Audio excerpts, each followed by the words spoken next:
The glass eyes shouldn't blink. That's the thought that grips me as I stand staring at the Santa Mannequin.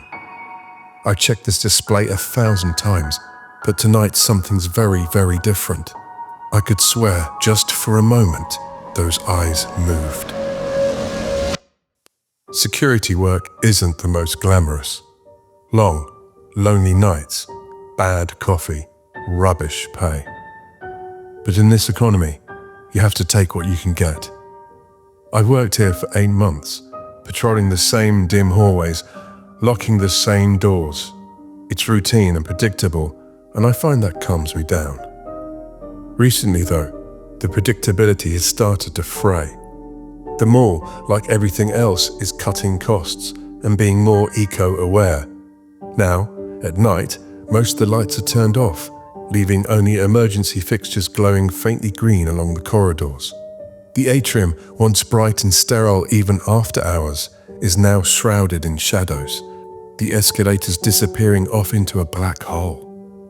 My companion guard, Paul, got laid off last week, and my lonely footsteps ever more reluctantly trace my route through the mall. Ironic, I suppose.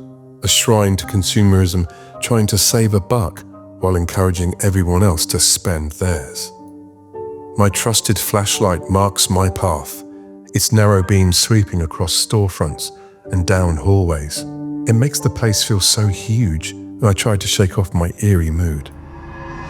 For me, the darkness isn't just unsettling, it's exhausting. My anxieties demand I check every lock, every door, every display 6 times.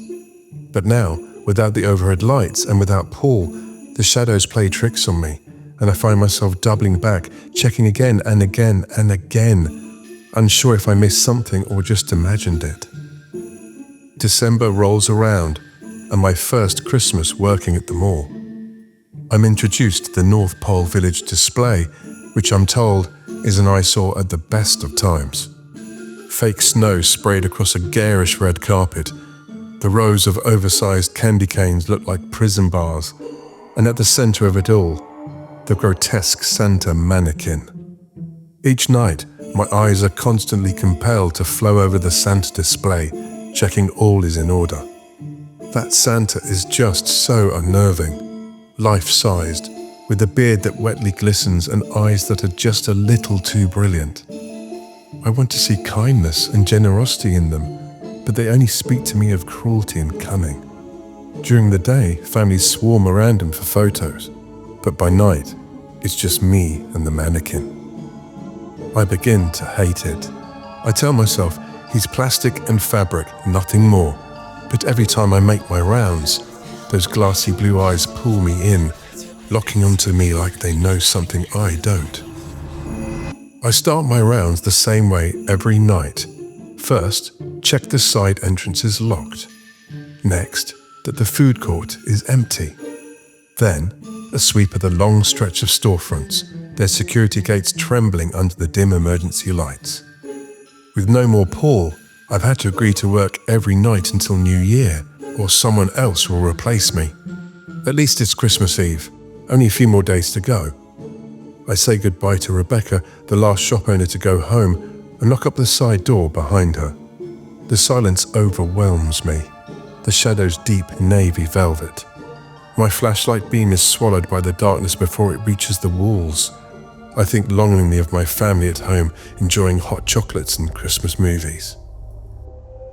The Santa display looms ahead, garish even in the dark, and I quickly do my checks as I pass it. That's when I see it. Santa's head is turned the wrong way. I blink hard a few times, but he's definitely facing the other way, towards the hallway, not the storage room. My stomach knots as I shine my flashlight over the display. Could someone be having a joke on me? I hope so, but my heart knows this can't be the case, not the way I check things, with such care and detail. The rest of it is untouched, the fake snow pristine, the candy canes standing tall. Just Santa facing the wrong way. My instincts scream at me to walk away, but I tell myself there must be a logical explanation, and I move steadily on, forcing myself through the rest of the mall. I check the back offices, the janitor's closet, the boiler room, By the time I circle back to the atrium, I'm calmer, the earlier unease buried under layers of rationalization. Until I see him again. This time, his head is tilted upwards, staring at the high glass ceiling.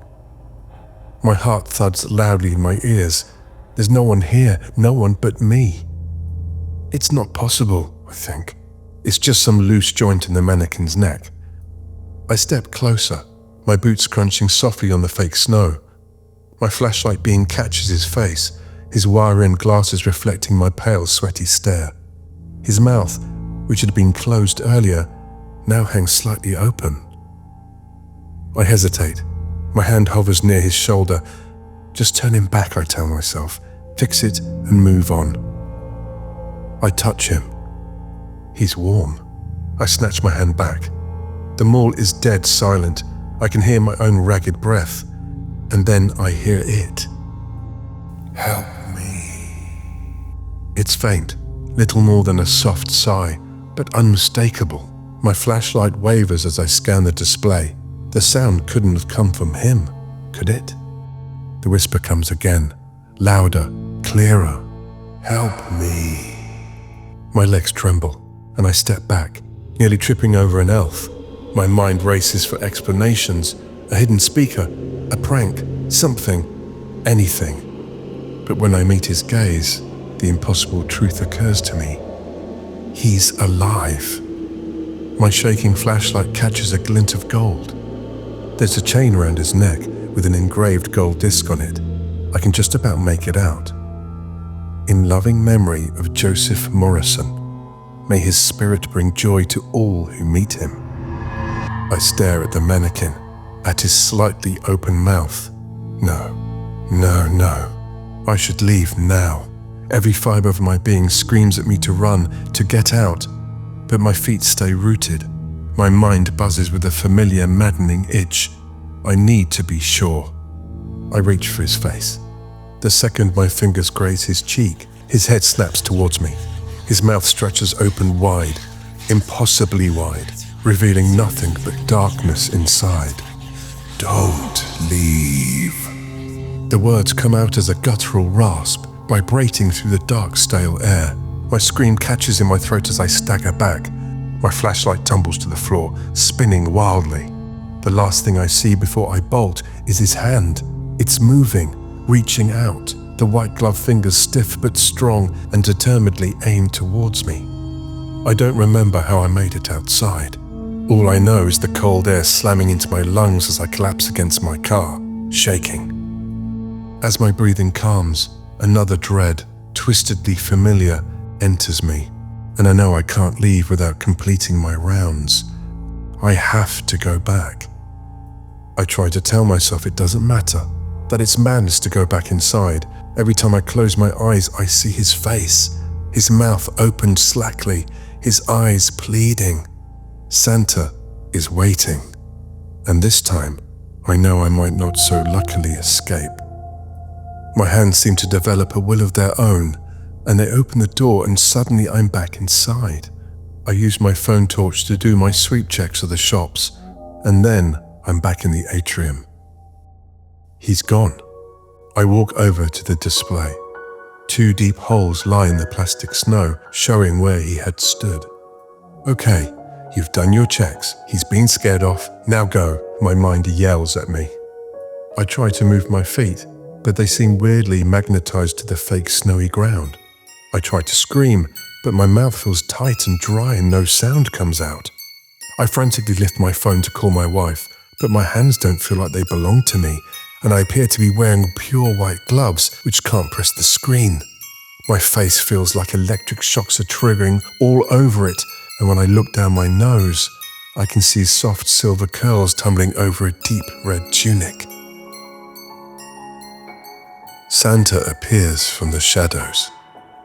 He unhooks my keys from my belt as he thanks me for setting him free.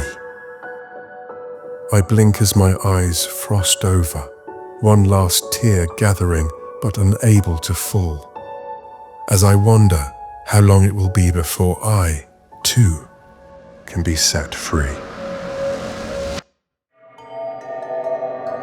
Thank you so much for watching our latest video. And please don't forget to like, subscribe, and press the notification bell to keep up to date with newly released stories. And please feel free to comment about what you liked or didn't like and what subjects and themes you'd like explored in future releases. We'd love to hear from you. Thanks again.